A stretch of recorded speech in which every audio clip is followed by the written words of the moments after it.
ఈ విధంగా పిండిని వేసేసుకోవాలి.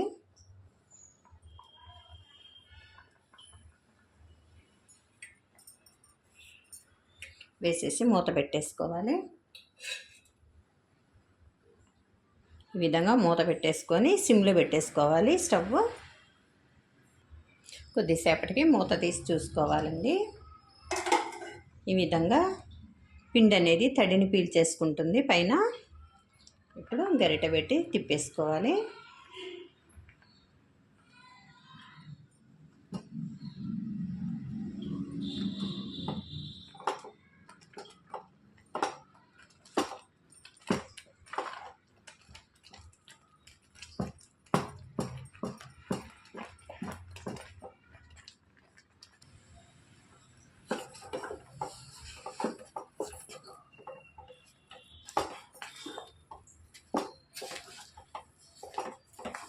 ఈ విధంగా ఉండలు కట్టకుండా మంచిగా తిప్పేసుకోవాలండి.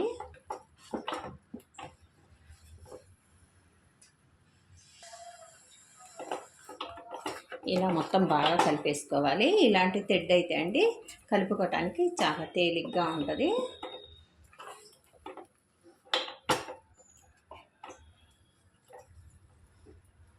ఇలా కలిపేసుకొని ముద్ద చుట్టేసుకోవటమే. ఇందులో ఒక స్పూనుడు నెయ్యి వేసుకుంటే చాలా బాగుంటుందండి.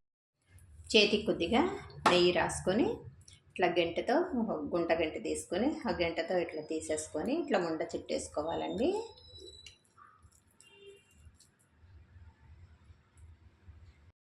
ఇలా ఒక గిన్నె తీసేసుకొని చేతితో చేసుకోవచ్చు. ఒకవేళ కన్నా సులువుగా రావాలి అనుకుంటే ఒక గిన్నె తీసుకొని ఆ గిన్నెకంతా నెయ్యి ఇట్లా అప్లై చేసేసుకొని ముద్దను అనేది తీసుకొని పిండిని ఇందులోకి వేసుకొని గిన్నెలోకి ఇలా అంటే కన్నా చక్కగా రౌండ్గా మంచి షేప్లో వస్తుందండి.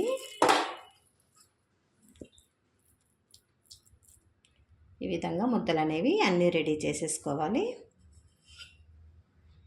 రెడీ అయిపోయిందండి. సులువుగా ఈజీగా టేస్టీగా రాగి ముద్ద అండి.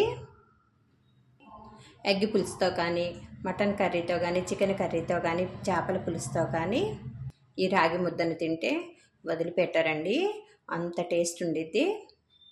పప్పు సాంబార్ లాంటి వాటితో కూడా చాలా బాగా టేస్టీగా ఉండిద్దండి.